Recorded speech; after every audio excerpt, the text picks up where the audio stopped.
इस्लामी परंपरा के हिसाब से कयामत यानी दुनिया के अंत के कुछ संकेत हैं।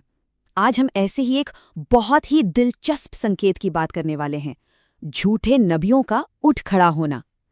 तो हमारे सोर्स मटेरियल के आधार पर आज हम ये देखेंगे कि आखिर इतिहास में वो कौन लोग थे जिन्होंने नबी या पैगंबर होने का दावा किया, और इस पूरी घटना को आखिर क्यों अंत के समय का एक बड़ा संकेत माना जाता है।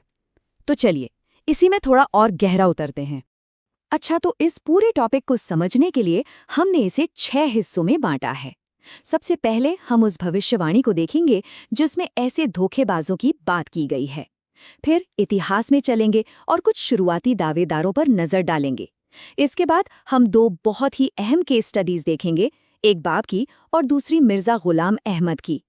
फिर समझेंगे कि इस्लाम में पैगंबरी को अंतिम क्यों कहा गया है, और आखिर में हम इस पर भी बात करेंगे कि ये सिलसिला आज भी कैसे जारी है। तो चलिए शुरू करते हैं बिल्कुल बुनियाद से, वो नींव जिस पर ये पूरी की पूरी बात टिकी हुई है, और वो है एक भविष्यवाणी, एक ऐसी भविष्यवाणी जो धोखेबाजों के आने की पहले से ही चेतावनी देती है।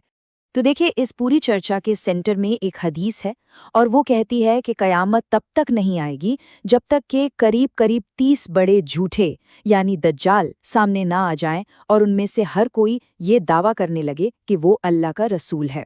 असल में यही वो भविष्यवाणी है जो इस पूरे टॉपिक की जड़ है। तो सवाल ये उठता है कि क्या ये भविष्यवाणी कभी सच हुई? खैर, हमारे सोर्स मटेरियल की माने तो इसका एक पैटर्न, एक सिलसिला तो इतिहास में बहुत पहले शुरू हो गया था। चलिए नजर डालते हैं कुछ ऐसे ही शुरुआती दावेदारों पर जिन्होंने इस पूरी परंपरा को सीधी चुनौती दी। सोर्स में कई ऐतिहासिक नाम गिनाए गए हैं, जैसे तुलैया इब्ने खुवैलिद का नाम आता है, जिसने अबू बकर के समय में ये दावा किया था। हाँ, बाद में उसने माफी मांग ली थी। फिर एक और बहुत ही दिलचस्प केस है सज्जाह बिन्त अल हारिस का, एक ऐसी महिला जिसके पास अपनी एक बड़ी सेना थी। मुख्तार अल थकफी तो इतना आगे बढ़ गया था कि अपने खतों में खुद को अल्लाह का रसूल लिखवाता था। और तो और मशहूर अरबी कवि अल मुतनब्बी, उसने भी एक समय पर ऐसा दावा किया, हालांकि कहते हैं कि उसने भी बाद में तौबा कर ली थी। अब हम आते हैं अपनी पहली केस स्टडी पर, जिसे हमारे सोर्स में काफ़ी डिटेल में समझाया गया है। ये कहानी है शिराज के रहने वाले अली मोहम्मद की, जिसे दुनिया बाब के नाम से ज़्यादा जानती है। ये जो नाम है ना, बाब, ये अपने आप में ही बहुत कुछ बता देता है। देखिए, अरबी में इसका सीधा मतलब होता है दरवाज़ा या गेट, और सोर्स के मुताबिक अली मोहम्मद का दावा भी कुछ ऐसा ही था। उसका कहना था कि ईश्वर तक पहुंचने का सिर्फ एक ही दरवाज़ा है, और वो दरवाज़ा वो खुद है। मतलब उसके बिना कोई भी ईश्वर तक पहुंच ही नहीं सकता। सोर्स के अनुसार बाब की 3 ऐसी मुख्य मान्यताएं थीं जो उसे पारंपरिक इस्लाम से बिल्कुल अलग करती थी।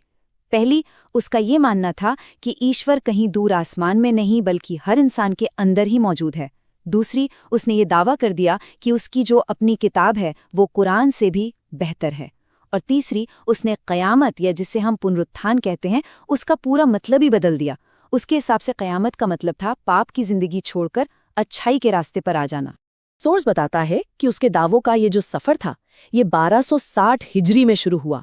पहले तो उसने खुद को इमाम मेहदी बताया और फिर पैगंबर होने का भी दावा कर दिया। पर यह सफ़र कह सकते हैं ज़्यादा लंबा नहीं चला। सिर्फ 5 साल बाद 1265 हिजरी में उसे मौत की सज़ा दे दी गई। चलिए अब आते हैं हमारी दूसरी और शायद सबसे ज़्यादा विवादास्पद केस स्टडी पर। यह है मिर्ज़ा गुलाम अहमद की कहानी। सोर्स में इसके लिए फितना शब्द का इस्तेमाल हुआ है। फितना मतलब एक ऐसी आजमाइश, एक ऐसा विवाद जिसके बारे में कहा जाता है कि उसका असर आज भी समाज में महसूस किया जाता है। सोर्स के मुताबिक मिर्जा गुलाम अहमद के दावे कोई एक दिन में सामने नहीं आए, बल्कि धीरे धीरे एक एक करके आए। देखिए, 1886 में उसने अपनी एक किताब में अपने कुछ विचार छापने शुरू किए। फिर कुछ ही साल बाद 1890 में उसने खुद को प्रॉमिस्ड मसीहा यानी प्रतीक्षित मसीहा घोषित कर दिया। और फिर 1901 में आया उसका सबसे बड़ा दावा, असली पैगंबर होने का। अब सोर्स उसके दावों पर सवाल उठाने के लिए उसकी 2 ऐसी भविष्यवाणियों का जिक्र करता है जो कहा जाता है कि कभी पूरी नहीं हुई। पहली भविष्यवाणी थी एक बेटे के जन्म की, जिसे पैगंबरों का चांद कहा गया था। पर हुआ क्या? सोर्स के मुताबिक पहले तो एक बेटी पैदा हुई, फिर जब बेटा हुआ तो कुछ ही दिनों में उसकी मौत हो गई। दूसरी भविष्यवाणी थी मोहम्मदी बेगम नाम की एक महिला के बारे में। मिर्जा ने उसे अपनी आसमानी बीवी बताया था और ये भी कहा था कि अगर उसकी शादी किसी और से हुई तो उसका पति मर जाएगा। खैर, उस महिला ने किसी और से शादी की और सोर्स कहता है कि उसका पति जिंदा रहा। तो सोर्स के लिए ये दो घटनाएं उसके दावों को काफी कमजोर कर देती हैं। लेकिन बात यही नहीं रुकी। सोर्स इससे भी एक कहीं ज्यादा आरोप लगाता है, वो है दैवत्व का दावा करने का। जी हाँ, सोर्स के मुताबिक मिर्जा गुलाम अहमद ने ये तक लिखा कि उसने एक सपने में खुद को अल्लाह के रूप में देखा और ये देखा कि वो आसमान और जमीन बना रहा है। इस कहानी का अंत होता है 26 मई 1908 को लाहौर में, जब डायरिया की वजह से उसकी मौत हो गई। सोर्सेज में उसकी मौत को इबरत का निशान कहा गया है, मतलब एक ऐसी घटना जो दूसरों के लिए एक सबक हो, एक चेतावनी हो।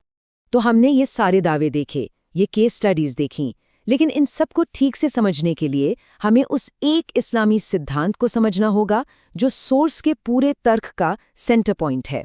और ये सिद्धांत है खत्म-ए-नबूवत, यानी ये मान्यता कि पैगंबरी का जो सिलसिला है वो अब खत्म हो चुका है, वो अंतिम है।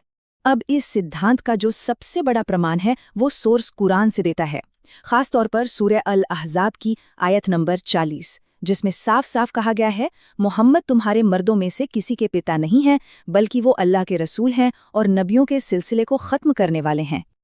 और कुरान की इसी आयत को और ज़्यादा मजबूती देती है एक बहुत ही मशहूर हदीस, जिसका जिक्र सोर्स में भी है, ला नबिया बादी। इसका सीधा सा मतलब है, मेरे बाद कोई नबी नहीं। तो ये आयत और ये हदीस, ये दोनों मिलकर ही सोर्स के पूरे नज़रिए की बुनियाद बनते हैं। तो क्या ये सिलसिला, ये कहानी यहीं पर खत्म हो जाती है? सोर्स की माने तो जी नहीं, बिल्कुल नहीं। और हमारा आखिरी सेक्शन इसी बात पर है कि ये एक ऐसा फिनोमिनन है, एक ऐसी घटना है जो आज भी जारी है और भविष्य की तरफ इशारा करती है। तो फिर आखिर में सोर्स का निष्कर्ष क्या निकलता है? उसकी अपनी धर्म ग्रंथों की व्याख्या के हिसाब से ये कहानी अभी खत्म नहीं हुई है, बल्कि ये माना जाता है कि कयामत आने से पहले पैगंबर होने का दावा करने वाले और भी कई लोग सामने आएंगे और ये सिलसिला चलता रहेगा। तो सोर्स इन सारी घटनाओं को कयामत यानी अंतिम समय का एक बहुत ही अहम संकेत मानता है। और ये पूरी बात हमें एक बड़े सवाल के साथ छोड़ जाती है कि नए नए नबियों और पैगंबरों के दावों का ये जो कभी न खत्म होने वाला सिलसिला है, ये आखिर हमें हमारी आस्था, हमारे समाज और शायद खुद इंसानी फितरत के बारे में क्या बताता है।